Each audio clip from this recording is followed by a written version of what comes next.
What is up, guys? Eric here with Team Eccentric, and I'm bringing you guys my deck profile from a regional I just recently attended in Rochester, New York at Millennium Games. I obviously, as you can see, played my favorite deck, Mermail. As you all know, that's my favorite deck.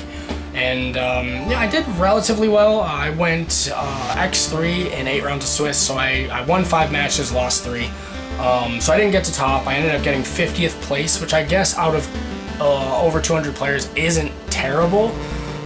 It was top 32, so I was 1 or 2 matches away, depending on tiebreakers. And I did make some glaring misplays and some siding mistakes in some of the rounds, which I will get into. I'm going to get into my rounds as well, and kind of tell you guys exactly how the tournament went. I played all 8 rounds. You know, I didn't drop, and yeah, so let's get right into it. So to start it off, obviously we have triple Neptibus, the Atlantean Prince, obviously the best starter in the deck. We have triple Atlantean Dragoons, obviously. Then we have triple Abyss Rhine. Abyss Rhine was easily one of the best cards throughout the day. Just being able to, you know, play through interruption, like, you know, if my Neptibus gets ashed or veilered, or I mean, ashed or impermed rather. Nobody really plays Veiler right now.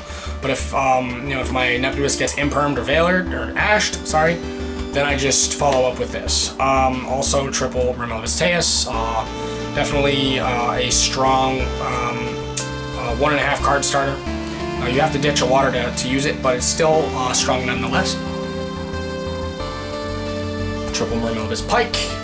This is usually for the coelacanth line, but yeah, I mean it's still a really strong normal summon, given you have a discard. And then last but not least, for the 3 ofs, triple Mermail Shadow Squad, which gets you into your Neptibuses or your Pikes. So yep, that's the 3 of lineup, and then the 2 of lineup is literally just 2 Poseidra. I considered bumping Poseidra to 3, but to be quite honest with you, I think 2 is just fine. You know, this is a 43 card list, which makes me kind of vomit in my mouth a little bit, but yeah, I mean, it still functions pretty well. The deck is relatively consistent. It's just a matter of you know, seeing your key starters. Next we'll go into our 1-ofs. So we have 1 Mulling Glacier, the Elemental Lord, everybody's favorite card. You know, everybody loves playing against this card. They love seeing it dropped on them, as I'm sure you all gathered. 1 Coelacanth. This card, honestly, you know, being the big push for the deck that gets you a lot of momentum, it's just so strong. I mean, I think this is easily the best version of Mermail at the moment. Without this card, Mermail it would still be playable, but it wouldn't be as strong as it is now. 1 Barrier Statue. This card, same thing as Moulin. Excuse me. Same thing as Moulin. Everybody loves seeing it. 1 Deep Sea Minstrel gets you that hand knowledge. Also, it can, you know, get you some random mills on certain occasions and get you more lines, which can be funny. 1 Gluttonous Reptile from Grethys. This is the other fish target to summon off of the Coelacanth. I hate drawing this card, but either way, even if you draw it, it's still not terrible. And then 1 Heavy Infantry as a follow-up disruption, or a way to clear your opponent's boards. So then the last card in the engine is 1 Abyss Sting Triana. This is just basically a premature burial / monster reborn, and it is a searchable one at that. That is it for the main engine of the deck. Then from there, for non-engine, this is technically non-engine, it's more of a consistency card. We are playing 1 Pot of Prosperity. The reason why I threw Pot in here as the 43rd card is because I want to be able to dig for cards, and sometimes you really need the ability to, because sometimes you just draw ass sometimes. Like, this deck can brick. It's not like this deck is consistent all the time, so, you know, being able to dig for your cards can help. Then for non-engine, we're playing triple Fabulos, triple Perulia, triple Ash, which honestly, Ash felt a little bit underwhelming, but like it still did a lot of what it was supposed to do. Like, it stops Fiendsmith Requiem, and that's really that, and it also stops the other opposing Mulch armies, which is really what it's in there for. Then we have triple Dominus Impulse and triple Infinite Impermanence. The most underwhelming card in this lineup right now is Infinite Impermanence, in my opinion. Like, Imperm is still good, don't get me wrong, but it really depends on the scenario that you're using it in, and it's really just kind of niche. So that's it for the main deck. 43 cards, a little bit of a bigger main deck. I'm not really fond of the idea of playing over 40, but like, you know, at this point, it's like, you know, you just have so much of the engine that you actually need in order to function with the deck, so that's just kind of the way it goes. Next we'll do the extra deck. So we are playing one Mermail King Neptibus, easily one of the best end board pieces for the deck. It's making all your waters untargetable can be really detrimental to your opponent's ability to even try to crack your field, which is crazy. One Mermail Basalacia. This card, honestly, like, you could cut this card. This card is honestly optional at this point, but I just like it because it is a Mermail name. So like, even if you end on just this and Rhine, like, you can Rhine this away if you get like locked somehow, and this is all you can make. Like, there are ways to play with this. And also its effect during your opponent's turn to search for a Mermail can be relevant, because it also discards for cost, so you can discard Neptibus, add a Mermail, and then Neptibus will trigger something back to Poseidra, send a heavy infantry pop, etc, etc, etc. A lot of lines there. Then we have one Coral Anemone, that is obligatory, and one Haggard Lizardos. So originally I was playing Abyss Keeper, and I would have kept the Abyss Keeper in, but to be honest with you, I felt that Haggard Lizardos was a viable option, because if you get nibbed, you can change a monster and the nib token into this, and then banish itself, and then draw a card. Or the main reason I put it in was to make your barrier statue bigger. So what it does is you can banish one monster from your face-up field or graveyard with 2,000 or less attack, and then target one face-up monster on the field and make its attack become equal to that attack. So that's pretty nifty in the sense that you can banish, like, say, your Atlantean Dragoons or your Virtues or your Virtue Dragon, and make your barrier statue as big as those cards, and it's a permanent boost, so it's not as if it goes away after one turn. So that's it for the links.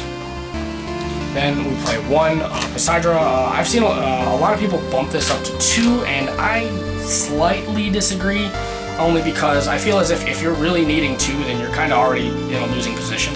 I mean, this card being able to resolve once is just absolutely nuts, and its soul charge effect in combo is even crazier. So one Mermail Biscayos. This is just an extra way to negate monster effect. Basically, this is the monster negation at this point. It's not really it's not terrible, to be quite honest with you. I've even considered bumping this up to 2, but it's not really necessary. One Abyss Trite, the Atlantean Spirit. This card is a monster reborn for 1 level 7 or lower fish, hawk, or sea serpent. And then on top of that, it gives all your water monsters an extra 300 attack per material, which is really nice. Makes your statue even bigger if you end on this, so it's pretty cool. Its other effect, to detach and set an Abyss trap card, not really relevant. Wouldn't do it. Wouldn't play it even if I was forced to.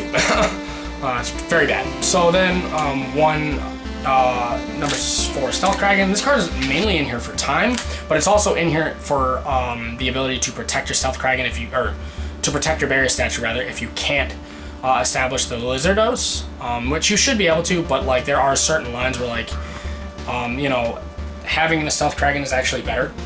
So I think Stealth Dragon is a viable card. Then it also actually helps against Fiendsmith, because all your opponent's Fiend monsters on the field become water, so they can't even link them off.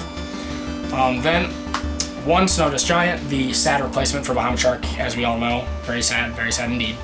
And then last Xyz monster is the Virtue Dragon, which is just a way to get back one of your waters in the grave. There was actually a combo that I didn't even see Neptibus, but I had Moulin in hand, and I had a way to get 5 waters in hand, or 5 waters in grave, and still summon the Virtue Dragon, and I had to discard the Moulin with Minstrel and then go off that way, and I was able to make this and add back the Moulin and then rip 2 cards, which was kind of funny. And I didn't even get Dragoons or Shadow Squad or anything into circulation besides that, so it was kind of funny. But that's it for the Xyz monsters. And then for the Synchros, we have one Ice Jade Gamera Jareen. I didn't even make this card, but this card actually is pretty good, especially into Fiendsmith. Makes Fiendsmith A hell of a lot easier to, you know, shore up your boards against. Then one Trishula. I made Trishula, I think 3 times throughout the regional, and every single time I made it, it won me games. So that's pretty cool. There was a matchup I should have made it, but I done goofed. And I'll again explain my matchups. So then one Adamantipator Risen Dragite. This card really does apply a lot of pressure because you know, nowadays people are activating things like Droplet, Imperm, etc. And you know, if they are playing Imperm, I notice Imperm is kind of falling in favor of it. But if people are playing cards like that, you want to be able to stop it, and this card just allows you to do that. All you need is a Water Engrave, which you're gonna have a hell of a lot of. One Prima Donna because Barrier Statue Lock, as well as it is a level 7. Which can get you both a Synchro Summon with a level 3 into the Gaimir, or a rank 7. And if it's sent to the graveyard, you can shuffle back when any banished card into whoever's deck it is that the card is banished from. So like you can banish your equip spell, the Abyss Triana, and shuffle it back, which can be relevant in some scenarios. It's kind of funny the way that works. Then, last but not least, one White Aura Monasteros, because it is effectively your bridge into rank 7 plays and combos. So that's it for the extra deck, and then I guess I'll get into the side deck, and then we'll go over matchups. So side deck mostly is kind of standard. So triple Droll. Droll is really strong. Double Minstrel. These are only in here so that obviously when you go first, you can side these in and just, you know, have the extra insurance of seeing Minstrel. Then I played 2 DD Crow. DD Crow was okay. It wasn't great, but like it definitely wasn't terrible. And then as another option besides DD Crow, 1 Bell. And the only reason why I played both 2 DD Crow and 1 Bell is because I figure that playing 3 DD Crow wouldn't be relevant. I would rather have the Bell in, say, for example, Malice, where DD Crow would actually effectively help them. Whereas Bell would prevent them from being able to Bestial or being able to March Hare or whatever. So that's the thing. Then from there, we have 1 Abyss Scale of the Mizuchi. This card is actually in here because I heard that some people were starting to like play Super Poly, and Super Poly is a hell of a card, so I feel like the Abyss Scale can help with that. Then 1 Salesman. Salesman is actually crazy because Minstrel gives you the hand knowledge. And with that hand knowledge, you can just call whatever your opponent's playing. You know, if they have Droll, if they have Nib, anything, Impulse, etc. I mean, it just gets you so much. Then same with Talents. Talents is effectively another hand rip more than it is a draw, although in certain scenarios, if you need to see more cards and your opponent hand trap you, you have that option. And then last but not least, for the spells on the side, Called by the Grave, because it's literally Called by the Grave. I mean, why wouldn't you play it? I mean, I wouldn't recommend maining it because it is a -1. And Mermail is a deck that really functions on card economy and having a bunch of cards in your hand, so I would rather side it. And then last but not least, this is actually a card that a lot of people would probably disagree with, but honestly, against a deck like Regenesis, this card really did put in a lot of work, and that is evenly matched. Yes, a lot of people are siding Lancias, but nobody sees this coming from Mermail. Granted, Lancia is sided in Mermail sometimes, but like even then, like if they Lancia you, you just play conservatively because you know that they probably have like a hand trap like Nib, so you just play a little bit more conservatively and then you know, go in future turns. So that's it for the sideboard. So we'll get into matchups.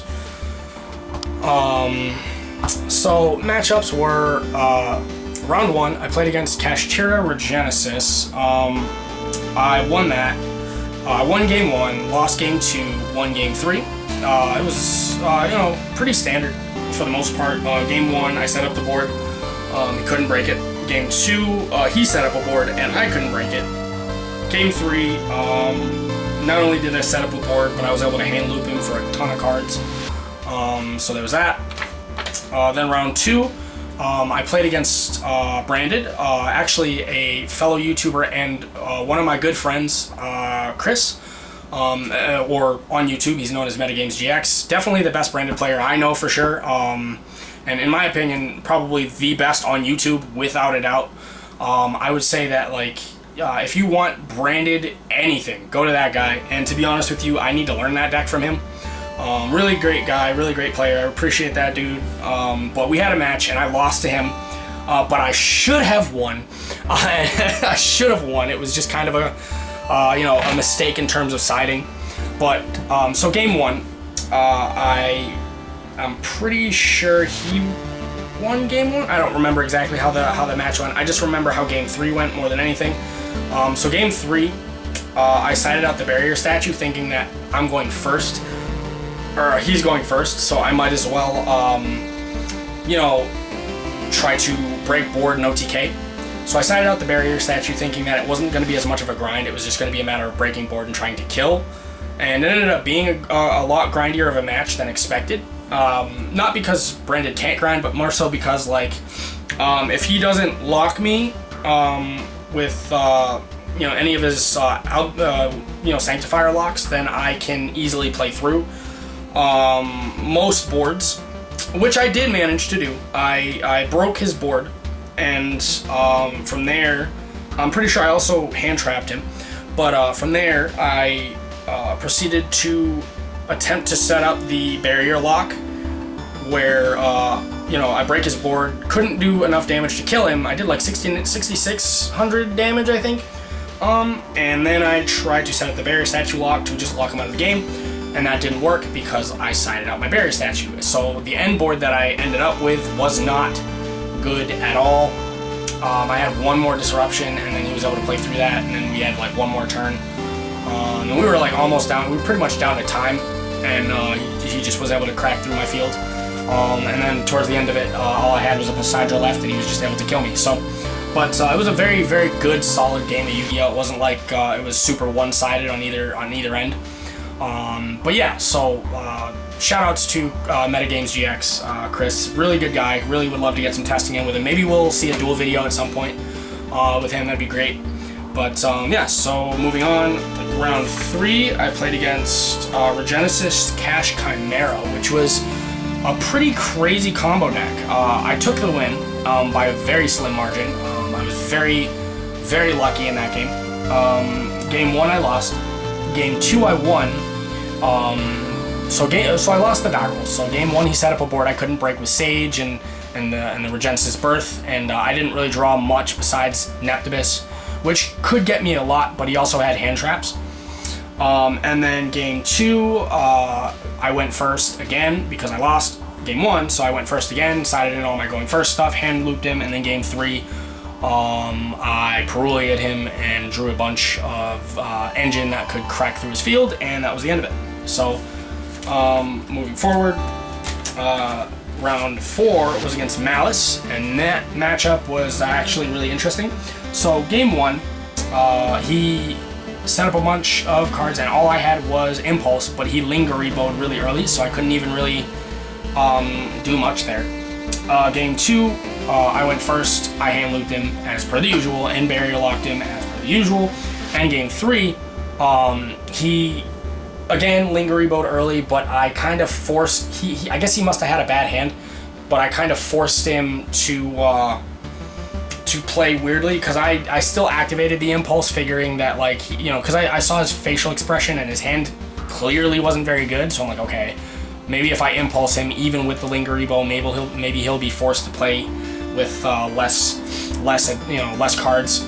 So I figured that, and he let the Impulse go through on his March Hare, and that kind of just ended him on a board of Lizardos, or Lingery-bow and Lizardos. Because he ended up getting 2 more bodies on board, and he just linked. They weren't Malice bodies. They were Bestials. He got a March Hare and then a Bestial, and like the way he went about it was weird. But I was able to crack through that field easily and just kind of go in for game. He did have hand traps, but I was able to rip them because I went. Basically, I drew. I figured going second, Talent wouldn't be a terrible card either. I could like steal his access code at Ignister just so I can get it. Either attempt to steal it and then he'd probably negate it or something like that. Just figuring I could play through disruptions in an effective way by getting more cards or stealing cards or whatever. and I just ended up closing that game out rather easily in game 3. So then round 5, I played against Regenesis. It was straight up pure Regenesis, and I ended up actually losing. But like, it was definitely a very hard fought matchup. So game 1, I ended up winning because I drew the most brick hand ever. I drew Barrier Statue, 2 Atlantean Dragoons, the Equip Spell, and I think I drew Folos in game 1, I think, which doesn't do anything against Regenesis. So all I had was normal summon the Barrier Statue, pass, and he was like, oh, great, this is Mermail, I can't do anything. I'm like, Barrier Statue lock, I guess. So then that game, I took, after the following turn, I normal summoned Dragoons, used Abyss Scale, or Abyss Sting Triana, special summon the other Dragoons, Exceed Summon into the Snowdust Giant, because I drew another card. I think I drew a Heavy Infantry from that point. So I detached from Snowdust Giant, revealed the Heavy Infantry, put the Snowdust counter on on Snowdust Giant, and then Dragoons triggered, getting me Poseidra, because he set a card, I'm pretty sure. I think he set Regenesis Birth. And then I went and used Poseidra, send Heavy Infantry for cost, and then just went off that way. Game 2 was a bit of a grind. I did draw Barrier Statue again, but he went first. So then I ended up not being able to play through his field, and then game 3, I went first, and I couldn't get to Minstrel in an effective way that wouldn't get to Nib, or that wouldn't get me nibbed first. And then by the time I ended up getting to any kind of lines like that would get me, like the hand knowledge, he already nibbed me at that point, so it was kind of rough. But so moving forward, and then round 6, I played against White Forest. I lost that one. So game 1, I lost. He set up a board, and I had no hand traps, so I tried to play through it best I could, because I did drop Poseidra, but it just wasn't good enough. Game 2, I did full combo, no interruptions. Set up Gaios, Barrier Statue, Lizardos, making the Barrier Statue 1800 because I banished the Dragoons, because I couldn't get to the Virtue Dragon, because the way the combo was a little weird, but with also the Equip Spell, the Abyss Scale, the Mizuchi equipped to the Mermail King Neptibus and everything. So I just set up full board. And then game 3, it was a big grind, and I got nibbed again, and this time it was because I didn't even get to Squad or Dragoons or Neptibus. I had to really rely on Coelacanth to get me there, to try to get me there, and I just couldn't do it, because I drew 2 Rhines, and then the rest was all like Mulch Armies, and I obviously, game 3, it's kind of rough. Because I kept the Mulch Armies in because I didn't really have much to side against the White Forest deck. So I kept Folos in, figuring that like if he manages to clear my board, I can at least Folos and maybe get some extra draws. But yeah, so that's how that goes. And then round 8, I played against Crush Cards actually, Brian from Crush Cards, and that match actually went rather. I don't want to say like it was an easy matchup, because we definitely both played, but it definitely swung in my favor a lot. I just had like really good hands that matchup. So game 1, I did the whole thing, Barrier Statue lock. Game 2, he set up his board, and I just couldn't break it, and he just effectively left me with 1 card in hand, with just with 1 Poseidra in hand. And then game 3. It was a little bit more of a grind. He had Detonator, and he had the one in Grave that was the one that blows up the field. But I was able to stop the one that blows up the field, and then the Detonator, I was able to bounce it and then just play through, because I Mulch Armied him earlier on. And yeah, so I took that matchup. But yeah, so that's my regional experience. Very good time.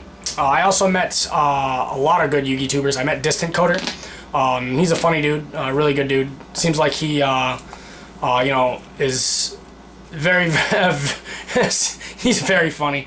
He took Jake, my buddy Jake, who was on the channel recently. He took his deck, his Dark Magician Azamina deck, and like looked through it, and and he roasted him a little bit about it, but it was all fun and games. Then I met Ryan Ruggles, and he was playing Mitsurugi Raziel as well, and he did pretty well. I think he got his invite, I think, but he's an awesome guy, really nice guy, really sweethearted guy, really cool. I actually got to talk to him about my skateboarding as well, which was pretty tight, because you know, I actually didn't update you guys on this. I'm actually a professional skateboarder now, so that's something of note. That's really cool. And you know, I ended up talking to Ryan just for, you know, a brief moment about that, and he just subscribed to my skateboarding YouTube channel. It was really cool. So yeah, that's how my regional went, and I had a really good time. I'm really happy. I won more than I lost. What can I say? That's I'm fine with that. You know, I would have had another win had I not sided out that barrier statue, and I'm gonna feel shame for that for quite some time. I don't think I'm ever gonna side barrier statue out again, unless it's against Mermail. But that's how it goes. So yeah, Eric here with Team Eccentric. I'll be bringing you guys some other deck profiles soon, hopefully. I got Dragon Rulers fully built. I got Melodious that I'm working on. Blue Eyes I'm changing up a little bit as well. So yeah, I'm signing out, guys. Have a good one.